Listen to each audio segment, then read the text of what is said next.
अपना मनपसंद घर खरीदने के वक्त आप क्या सोचते हैं? घर खरीदने के साथ ही आप किस तरह की सहूलियतें चाहते हैं? जहां आप घर खरीद रहे हैं वहां आपको अच्छा माहौल, अच्छे रास्ते, खूबसूरत नजारे और हर जगह आसानी से पहुंचने की कनेक्टिविटी हो।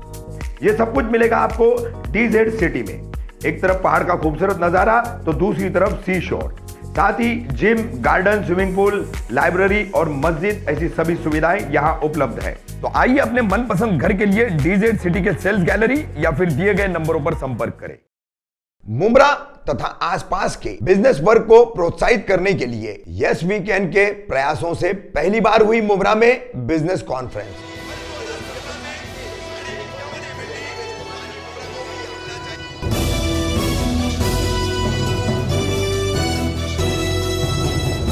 रफीक कामदार हिंदुस्तानी रिपोर्टर में आपका स्वागत है। रविवार 20 फरवरी को कौसा खड़ी मशीन डायमंड हॉल पर शहर की समाज सेवी संस्था यस वी कैन फाउंडेशन की तरफ से एक बिजनेस कॉन्फ्रेंस का आयोजन किया गया था। ये आयोजन खास करके मुंब्रा, कौसा, कलवा, ठाणे तथा आसपास के बिजनेस करने वाले वर्ग के लोगों को प्रोत्साहित करने के लिए और उनके लिए लाभप्रद मार्गदर्शन के लिए रखा गया था, जिसे कोकन रीजन के MSED के रीजन डायरेक्टर है, कोकन रीजन के डायरेक्टर सुरेश उमाप ने संबोधित किया।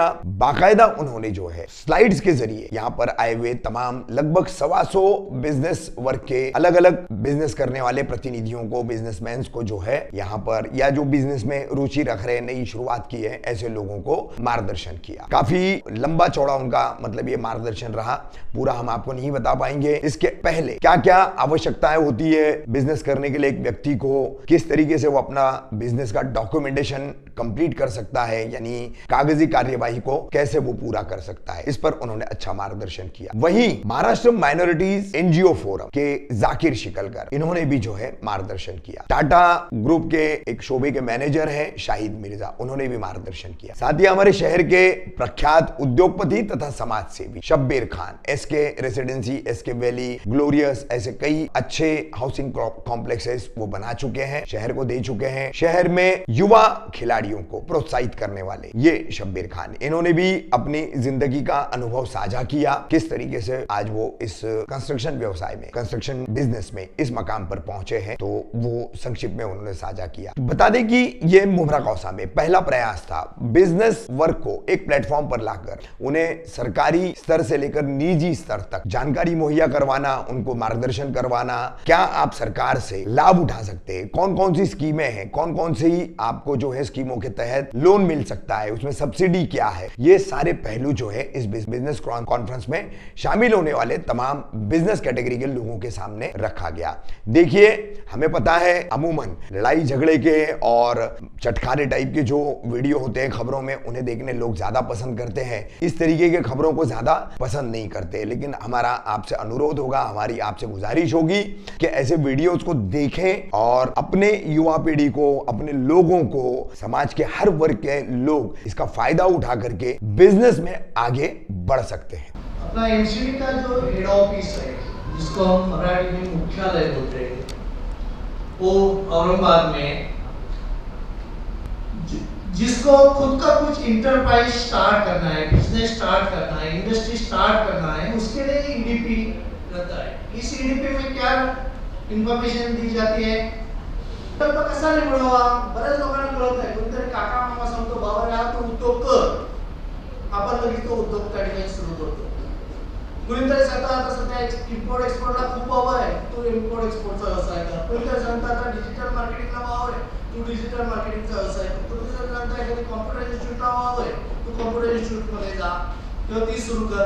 एखाद्या वाटतं फूड प्रोसेसिंगला इंडस्ट्री आहे किंवा फूड प्रोसेसिंगमध्ये सध्या संधी भरपूर आहे, आपण लगेच तो उद्योग निवडतो। ही सगळी माहिती या प्रोग्राममध्ये दिली जाते। How to prepare project report, this is the basic document for any loan. Project report शिवाय आपल्याला लोन त्या ठिकाणी मिळत नाही। बऱ्याच लोकांना प्रोजेक्ट रिपोर्ट म्हणजे काय माहिती नसतं। आता तुमच्यापैकी बऱ्याच लोकांनी कदाचित कर्ज घेतले असेल, काही लोकांनी त्यांनी प्रोजेक्ट रिपोर्ट तयार केला असेल। आता आपले समीर सर या ठिकाणी होते, ते CA ते प्रोजेक्ट रिपोर्ट तयार करून देतात। पण माझं असं म्हणणं आहे की CA आपल्याला प्रोजेक्ट रिपोर्ट तयार करून द्या, त्या प्रोजेक्ट रिपोर्ट मध्ये काय वाचलं ते आपल्याला माहिती त्या ठिकाणी असलं पाहिजे। बऱ्याच वेळा आपलं बँक मॅनेजर किंवा तिथले ऑफिसर आपले इंटरव्ह्यूज त्या ठिकाणी घेतात प्रोजेक्ट रिपोर्ट त्यांच्याकडे गेल्यानंतर, त्यातले 90% प्रश्न हे क्वेश्चन हे प्रोजेक्ट रिपोर्ट संबंधी असतात, पण आपण प्रोजेक्ट रिपोर्ट वाचलेला नसतो, आपल्याला कर्ज सँक्शन होत नाही आणि आपण बँकेला ब्लेम करतो की आम्हाला बँका काही सहकार्य करत नाही. तर प्रोजेक्ट रिपोर्ट कसा तयार करायचा, how to prepare project report, त्याची बेसिक सगळी माहिती त्या ठिकाणी आम्ही त्या ठिकाणी देतो. त्याच्यात हाऊ टू मेंटेन अकाउंट्स, आपण उद्योगाचा अकाउंट्स त्या ठिकाणी ठेवत नाही, मग अकाउंट्स कसे ठेवावे त्याची माहिती देते. तुम्हाला कुठल्या लीगल्स फॉर्मॅलिटीज, आपको कौन सी लीगल फॉर्मेलिटीज आपको पूरी करनी है, उसके बारे में लोगों को मालूम नहीं रहता. वो लीगल फॉर्मेलिटीज के बारे में हम बोलते हैं. 1-2 दिन का फैक्ट्री विजिट उसमें रहता है. कुछ फैक्ट्री इंडस्ट्री स्टे में हम लोगों को, सब पार्टिसिपेंट को लेके जाते हैं, वो इंडस्ट्री दिखाते हैं. तो ईडीपी हमारी कोर एक्टिविटी है. वो ईडीपी कंप्लीट करने के बाद अगले 2 बरस तक उसका फॉलोअप हम करते हैं. उसके बाद है वो डेवलपमेंट प्रोग्राम को सेल्फ एम्प्लॉयमेंट. अपने जो जाकिर साहब है 25 इयर्स है उनका और मेरा परिचय है, दोस्ती है. Well very good friends from last 25 years. तो उन्होंने ये प्रोग्राम किया था, development programme for self employment. उनका गांव पाटन से मेरे अंदाज से कम 20-25 किलोमीटर है. पाटन में हमने वो प्रोग्राम लिया था, सातारा डिस्ट्रिक्ट में. वो रोज 25 किलोमीटर जाते थे और 25 किलोमीटर आते थे. अकेले नहीं, उनके गांव के कुछ बच्चे वो उनके साथ लेके आते थे. वो प्रोग्राम, ट्रेनिंग प्रोग्राम करने के बाद उनके गांव के नजदीक एक डेडेवाड़ी नाम का गांव है, उधर उन्होंने सेकंड प्रोग्राम किया. उनको लगा कि बहुत इंफॉर्मेटिव प्रोग्राम है, फायदेमंद प्रोग्राम है, हमारे गांव को लोगों को इसका फायदा होना चाहिए. उन्होंने उनके गांव में भी एक प्रोग्राम लिया. एक ख्याल में रखो, नौकरी और उद्योग में क्या फर्क है. नौकरी सिर्फ तुम्हारी जरूरतें पूरी करती है. मैं जो बोल रहा हूं आपको समझ रहा है. नौकरी सिर्फ आपकी जरूरतें पूरी कर सकती है और उद्योग अपना सपना पूरा कर सकता है. तुम सोचो, आपको अपना सपना पूरा करना है या आपकी जरूरतें पूरी करनी है. जरूरतें पूरी करने कहीं भी सर्विस किया 10, 15, 20, 25 हजार रुपए आपको सैलरी मिल जाएगी, कोई प्रॉब्लम नहीं. आपका जो है फैमिली का एक्सपेंसेस रहेगा, मन का वो उसमें हो जाएगा, कोई प्रॉब्लम नहीं उसमें. लेकिन आपका कुछ सपना हो, वो सपना पूरा करने के लिए उद्योग के सिवा बाकी दूसरा कोई चारा नहीं. वो सर्विस इंडस्ट्री हो या मैन्युफैक्चरिंग इंडस्ट्री हो या ट्रेडिंग हो, कोई प्रॉब्लम नहीं. This all comes under employment, self employment and entrepreneurship. बराबर. आज की ये दावत हम लोगों को मिली, मुझे और आप सभी को, और इस प्रोग्राम के लिए एक मुंब्रा में एक बहुत अच्छा इनिशिएटिव शुरू हुआ है. इस प्रोग्राम में आए हुए सभी मेरे भाई बहने, दोस्त, अहबाब, सभी का मैं तहे दिल से इस्तेकबाल भी करता हूँ, शुक्रिया भी अदा करता हूँ. सुबह से मैं देखा एसवी कैन की जो टीम है बहुत इंस्पायरिंग टीम है. इसका तजुर्बा हमें अगस्त में पुणे में जो महाराष्ट्र माइनॉरिटी एनजीओ फोरम की 3 दिन की रेसिडेंशियल कॉन्फ्रेंस हुई थी, उसमें इसी शहर से 22 लोग आए थे. सबसे ज्यादा प्रेजेंटेशन मुंब्रा से था. बहुत इनिशिएटिव लेते हैं लोग और जो बातें सुनते हैं उस पर अमल करते हैं, उसी का ये एक नतीजा भी है, ऐसा मैं समझूंगा. करीबन 150 से ज्यादा अलग अलग फील्ड के एक्सपर्ट्स अपने साथ में है, वो आपको कभी भी गाइड करेंगे इंशाल्लाह. आज का जो मौजू है, आज का विषय है, टॉपिक है कि बिजनेस के बारे में हमारी कौम में बेदारी कैसी लाई जाए. हमारी कौम मोस्टली देखा जाएगा तो 1%, 2% गवर्नमेंट जॉब में है. 96-98% जो है वो कारोबार, छोटे कारोबार से लेके, यानी कि मैं बोलूँगा ठेला लगाने से लेके 100-200 करोड़ का टर्नओवर करने वाली भी हमारी कौम है. ये नहीं भूलना चाहिए. आप आगे वाली बात को ध्यान में रखें कि 100-200 से भी ज्यादा टर्नओवर करने वाले लोग हम लोग आपके सामने अपनी कम्युनिटी से प्रेजेंट कर सकते हैं. ये एक इसीलिए कह रहा हूँ कि उनकी तारीफ नहीं कर रहा हूँ, कि हम लोग मायूसी के दौर में बिल्कुल ना रहे। हमारी कौम में, मैं बहुत बार कहता हूँ लोगों से कि हमारी कौम में तरक्की क्यों नहीं होती, बेदारी क्यों नहीं होती, तो बहुत बार मायूसी है। और तो ये दुनिया है, सब लोग तो पहले निगेटिव ही बोलेंगे आपको, कोई नहीं पॉजिटिव बोलेगा। लेकिन जब आप काम करना शुरू करते हैं और एक सर्टन स्टेज पर जाते हैं तो कौम आपके पीछे लगती है। इसी का एग्जाम्पल है एमएमएनएफ। लगातार 3 साल की मेहनत से पूरे महाराष्ट्र को जोड़ा है, लेकिन ऐसे नहीं जोड़ा है कि इसमें रिजल्ट भी दिख रहे हैं। और इसके लिए एमएमएनएफ ने एक 15 पॉइंट मिशन प्रोग्राम बनाया है। अभी इस महफिल में करीबन 10-15 लोग ऐसे हैं कि जो एमएमएनएफ को जानते हैं। एमएमएनएफ क्या है, इसके लिए हम लोग अगली बार फिर से कभी मौका यहाँ मिलेगा तो जरूर आएंगे पूरी टीम के साथ में, उस वक्त एमएमएनएफ आपको समझाएंगे। लेकिन इतना ही है कि अपने कौम की तरक्की के लिए जमीनी स्तर पर काम करने वाली एक स्टेट लेवल ऑर्गेनाइजेशन है। कहां से भी आवाज आएगी, हम लोग, हमारी जितनी ताकत है उतनी ताकत से आपके यहाँ मौजूद रहेंगे, आपको सलाह देंगे। बिल्कुल। टॉपिक है इस्लामिक बैंकिंग। बहुत बार इस्लामिक बैंकिंग आना चाहिए, ये होना चाहिए, ऐसी बातें होती है। लेकिन भारत सरकार में रिजर्व बैंक ऑफ इंडिया के जरिए कुछ रूल्स बनते हैं, उसमें इस्लामिक बैंकिंग को नहीं अपनाया गया है कि क्योंकि अपना देश है, वो रिपब्लिक कंट्री है, सभी कम्युनिटी का है अपना देश, रिलीजियस कंट्री नहीं है, इसलिए रिलीजियस कुछ बैंकिंग नहीं आ सकता है। लेकिन इसमें एक सॉल्यूशन निकला है कि बैंकिंग में कौन से बैंक होते हैं, नेशनलाइज बैंक होती है, शेड्यूल बैंक होती है, उसके आगे पद संस्था आ गई, पद संस्था का मॉडल खराब हुआ, उसके बाद आ गए मल्टी स्टेट क्रेडिट सोसाइटी। तो मल्टीपल क्रेडिट सोसाइटी या क्रेडिट सोसाइटी में इंटरेस्ट कितना लेना ये बॉडी तय करेगी। तो वहां हम लोग उसको इंटरेस्ट फ्री बोल सकते हैं, इस्लामिक बैंकिंग नहीं बोल सकते। क्योंकि जिन लोगों से हम लोगों ने राब्ता किया है, इस्लामिक बैंकिंग, शरिया बैंकिंग, ये समाज का सुन के हम लोग उनके पास गए, एक्सपर्ट के पास, तो बोले सर इसको कानूनन लैंग्वेज है इंटरेस्ट फ्री बैंकिंग। तो इंटरेस्ट फ्री बैंकिंग में बहुत अच्छा मॉडल 2010 से मुंबई में शुरू है, लेकिन मुंबई तक पहुंचा नहीं। क्यों नहीं पहुंचा? उसके भी बहुत वजह रहेंगे कि हमारे दिल में डाउट्स है, वो डाउट क्लियर करने के लिए टाइम नहीं, कम्युनिकेशन गैप है, हमें बैठने को वक्त नहीं। हम लोग बोलेंगे संडे को एक छुट्टी होती है, आप सब संडे को कुर्बानी देकर आए हैं। डिजिटल मार्केटिंग कोई नया टर्म तो नहीं है जो आप लोगों से वाकिफ नहीं है। जैसे जाकिर सर ने भी कहा कि जब स्पीकर का टाइम कम हो जाता है तो उस पर प्रेशर बिल्डअप हो जाता है कि सारी बातें उसे 35-40 मिनट में खत्म करनी है। बिजनेस करने के लिए एक ही चीज चाहिए होती है, पैशन। और पैशन अगर है अपने आप को झोंकने का उसके अंदर, तो आप सही जगह बैठे हैं। वरना सच बोलता हूँ, अपना जॉब वाला अपनी दुनिया वाली।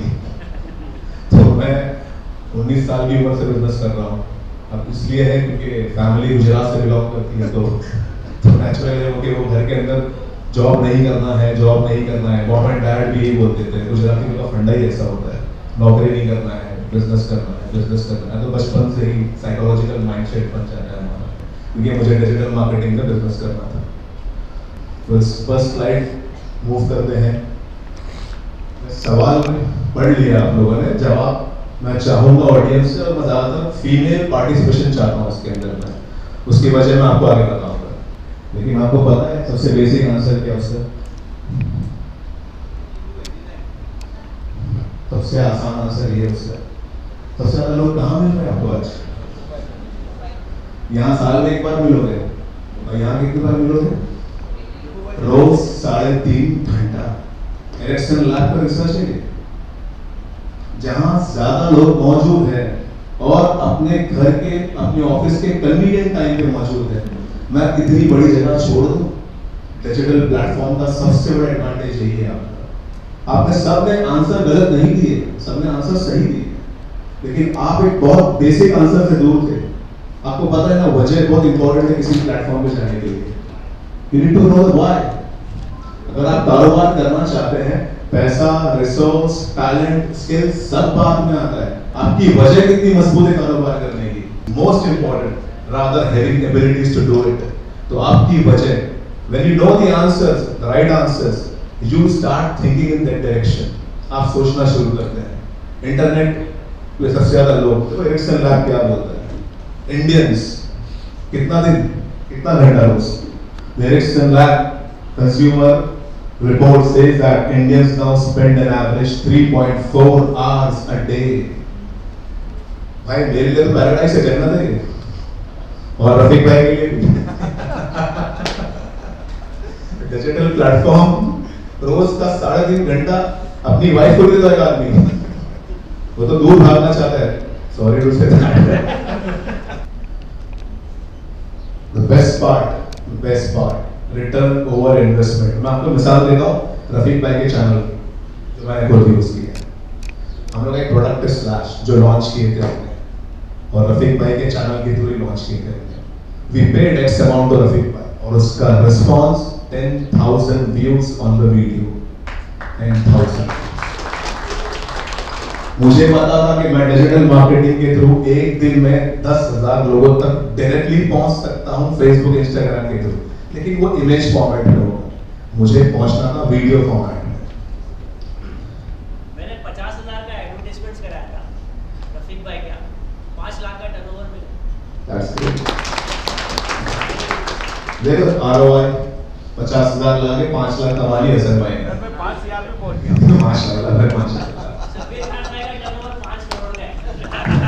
So that's something amazing, right? पिछले 3 दिन में मैं तो शायद एक ही दिन में अपना पैसा वसूल कर लिया था उनसे। डे 1 पे मैंने पैसा वसूल कर लिया था। And वो रफीक भाई का कन्विक्शन था कि भाई देखो मेरा चार्ट, और उनको बोलने की जरूरत नहीं पड़ी, डेटा बोलते हैं उनका, उनके हर वीडियो पे इतने व्यूज आते हैं। तो मुमरा में अगर मुझे प्रोडक्ट प्रमोट करना है तो सबसे बेस्ट प्लेटफॉर्म क्या होना चाहिए? Reach fast. सबसे पहले तो ये बात बता दूं कि जो इन्होंने 50,000 की बात की, मैंने 5 मिनट नहीं लगाया क्योंकि मैं जानता था ये 50,000 का काम नहीं है। 100% इनके लाख रुपए के ऊपर गए, इसलिए मैंने टाइम नहीं लगाया और कर दिया। दूसरी चीज एहतसाम भाई आपसे कुछ कहना चाहूंगा। आगे भाई मैं माफी चाहता हूँ, लेट आया हूँ थोड़ा सा, आज संडे हमारा दिन रहता है कस्टमर्स का। ये जो स्लाइड चल रही थी, जितना देर में बैठा, जितने देर भी ये कुछ 30, 25, 30 मिनट जो हुए, ये मैं फील कर रहा था कि ये मेरी लाइफ थी। ये आप लोगों को उन्होंने ऐसा समय नहीं है क्या? ऐसा समय का ये जो समझा रहे थे, ये मेरी लाइफ है, ये मेरी प्रैक्टिकल लाइफ है। एक जो उन्होंने 16 नंबर स्लाइड के अंदर कहा था कि एडॉप्शन, कोई चीज को जो हम उसको एडॉप्ट करते हैं वो हम एडॉप्ट नहीं करते। हमारे अंदर, खासकर हमारी कम्युनिटी के अंदर, मैं मेरे साथ में 2 अपने छोटे भाई और मेरे दोनों भाइयों को लाया हूँ, मैं खासकर यही समझाना चाहता हूँ। 2016 के अंदर सऊदी में मैंने जब छोड़ा था, जब मेरी बेसिक 1.25 लाख सैलरी थी, तो आज से 25 साल पहले मल्टीनेशनल लोगों के साथ में मैंने काम किया था। मार्केटिंग क्या थी, वहाँ पे एग्जीबिशन करते थे, हर 3 महीने में मैं मेरे प्रोडक्ट के साथ में बैठता था। मेरे बाजू में पेप्सी है, वो उस टाइम पे 35% मार्केटिंग में लगाते थे। आज से 25 साल पहले की बात है। उस टाइम पे वो कार और ये वो सब चीजें देते थे। इंडिया के अंदर आप लोगों ने भी देखा होगा, फिर बड़े बड़े स्टार्स कोका कोला के अंदर आए, पेप्सी के अंदर आए, थम्स अप के अंदर आए, एक वोट करके। ये मार्केट है। हम खासकर मुसलमान, ऐसा नहीं कि मुसलमान नहीं, आज पे अल्हम्दुलिल्लाह वर्ल्ड में जो टॉप लेवल पे मुसलमान बैठे हुए हैं, हमने मार्केट को छोड़ा। एडॉप्शन जो होता है, आज से 20 साल पहले आप लोगों को याद होगा कि हमारे इलाके में जो टॉप के गाड़ी के मैकेनिक हुआ करते थे वो मुसलमान हुआ करते थे। पंचर बनाने वाले मुसलमान हुआ करते थे, चक्की चलाने वाले मुसलमान हुआ करते थे, क्योंकि वो उस वक्त सीख के आते थे, तो दूसरे कोई अच्छे मैकेनिक नहीं हुआ करते थे। लेकिन टाइम के हिसाब से हमने चेंजिंग को, जो चेंजिंग एडॉप्शन होता था उसको छोड़ दिया। हमारे जो परदादा थे, दादा थे, वो आज भी मैकेनिक रह गए। दुनिया चेंज हुई, वो गाड़ी के जो मॉडल्स थे, गाड़ी के इंजन थे, वो चेंज होना शुरू हो गए। फिर दूसरी कौम के लोगों ने क्या किया कि अपने बच्चों को बाहर भेजा, उसके बाद पढ़ाई करके ऑटोमोबाइल उनके बच्चे पढ़ के आए। आज की जो गाड़ियां हैं वो हमारे 25 साल के पहले के जो अच्छे मैकेनिक थे वो बेकार हो गए, क्योंकि उन्होंने अपने अंदर चेंजेस नहीं लाए। आज की गाड़ियां जो है वो अलग अलग तरीके की हो गई, इंजेक्शन वाली हो गई, वो हो गई, उसको हमने सीखा नहीं, हमारी कौम ने उसको अडॉप्ट नहीं किया, हमारी कौम ने उसको कंप्यूटर को, एजुकेशन को अपने अंदर लिया नहीं, चाहे जो भी वजूहत हो। इस वजह से हम बिजनेस है अल्हम्दुलिल्लाह, अल्हम्दुलिल्लाह पूरी दुनिया में अगर कहीं तिजारत शुरू हुई हो, तुर्की से शुरू हुई, यमन से शुरू हुई, वो अरबों की देन है, लेकिन हम अपनी हिस्ट्री से पीछे हटते गए, हमने अडॉप्ट नहीं किया। जैसे दुनिया चेंज होती गई, हमने उस चेंजेस को अपने अंदर उतारा नहीं। आज भी वही हो रहा है। आज अगर जितने भी यहाँ से 5 किलोमीटर का एरिया है तलोजा तक का उत्तर की, कहीं भी चले जाओ, ये जितने भंगार वाले हैं सब हमारे लोग अल्हम्दुलिल्लाह मुसलमान हैं। क्यों? जो वो कचरा निकाल के फेंक देते हैं, हम कचरे में खुश हैं। लेकिन एक पूरी कंपनी है जिसका मलबा आया हुआ है, वो कंपनी चलाने वाला कौन है? वो कोई गुजरात का है या कोई राजस्थान का, वो बैठा हुआ है। क्योंकि उन्होंने अपनी औलादों को कचरे में नहीं डाला, उन्होंने अपनी औलादों को फॉरेन कंट्री में बड़े बड़े कॉलेजेस में भेजा, उनको पढ़ाया। उन कंपनियों को हमारे जो मुसलमान है वो कचरे में बेच के भंगार के अंदर करोड़पति हो गए, 4 फ्लैट वाले हो गए, लेकिन फ्लैट वाले ही रहे, बड़ी कंपनी चलाने के मालिक नहीं बने, क्योंकि हमने उसमें ध्यान ही नहीं दिया। मिल गया 4 गाड़ी के टुकड़े मिल गया, उसी में खुश रहे। हमारी जनरेशन आगे बढ़ी नहीं। आज जितनी भी बड़ी इंडस्ट्री है, क्योंकि वो उन लोगों ने भंगार पे ध्यान नहीं दिया, उन्होंने बड़ी चीजों पे ध्यान दिया। तो ये एडॉप्शन बहुत जरूरी चीज है। दूसरी चीज इन्होंने दिखाया स्लाइड के अंदर, क्या अंबानी की एग्जाम है, 2 मिनट लेना चाहूंगा भाई, ये जज्बात थोड़े लेकिन तो प्लेटफॉर्म के अंदर कंटिन्यू शबीर भाई कंटिन्यू। एक स्लाइड के अंदर इन्होंने दिखाया अंबानी की एक्टिविटी के ऊपर 20% है, नीचे 85% है। मैंने अपने एग्जांपल दिया। आज रफीक भाई की बहुत चर्चा हो रही है। पिछले 4 साल 5 साल पहले जो इनके साथ में बीता है, मैं कसम खुदा की बोलता हूँ, इस हॉल में कोई भी आदमी बर्दाश्त के लायक नहीं है। सही है गलत है? आ जाओ भाई, आ जाओ। आज रफीक भाई को दुनिया जानती है कि 5 साल पहले इनके साथ में क्या बीती है, जेल में है, हथकड़ी है, वाइफ की मैयत हो गई है, याद है नहीं याद है? 1 घंटा हम लोग गले मिलकर रोए थे क्योंकि मैयत देने की इनके पास नहीं था, गवर्नमेंट ताकत नहीं थी। ये उस दौर से आपने उठाया, लेकिन कुंदन कब बना है वो झेलने के बाद। आज अगर हिंदुस्तानी रिपोर्टर चल रहा है तो 5 साल पहले की हिस्ट्री निकालो, 8 साल पहले की हिस्ट्री निकाल दो। खाने के वादे थे, एक टाइम खाना नहीं मिलता, ये गलत है। ये दौर पार किया है और ये दौर हर एक को पार करना है, हर एक को रेडी रहना है। उन्होंने सामने बोला कि अगर जिला में बिजनेस नहीं चल रहा है, मैंने 25 साल पहले मुंद्रा में बिल्डिंग की शुरुआत करी थी, फेल हो गया, वापस गया, 15 साल गल्फ कंट्री के अंदर काटा, वापस उसी बिजनेस को पकड़ा, मैंने बिजनेस नहीं चेंज किया। आज अल्हम्दुलिल्लाह 200 करोड़ का बिजनेस कर रहा हूं। इंडिया में 15 साल पहले आपको 1,27,000 रुपए लेके आया था। हर दौर में जीपी का काम चालू हुआ, पोगली यहां से चली उतर के 1.5 महीना पागल की तरह ही बाईपास पे भटकते रहा हूं। ऐसे दौड़ थे कि मतलब कपड़ा फट गया कि सामने से सांप जा रहा है, नहीं दिखा। ये मेरी कहानी है, ये इनकी कहानी। आप चाहोगे कि मैं बैठे बैठा आराम मुझे नहीं होगा, स्ट्रगल करना पड़ेगा। ये जितने लोगों के नाम है सबने स्ट्रगल किया है। ये अंबानी की आप बात कर रहे हो, अंबानी को कोई बेटी देने को तैयार नहीं था, कोई लड़की देने को तैयार नहीं था, ये नाकार आदमी है, गुजरात से भगाया हुआ आदमी है, आज वो पूरे वर्ल्ड में राज कर रहा है।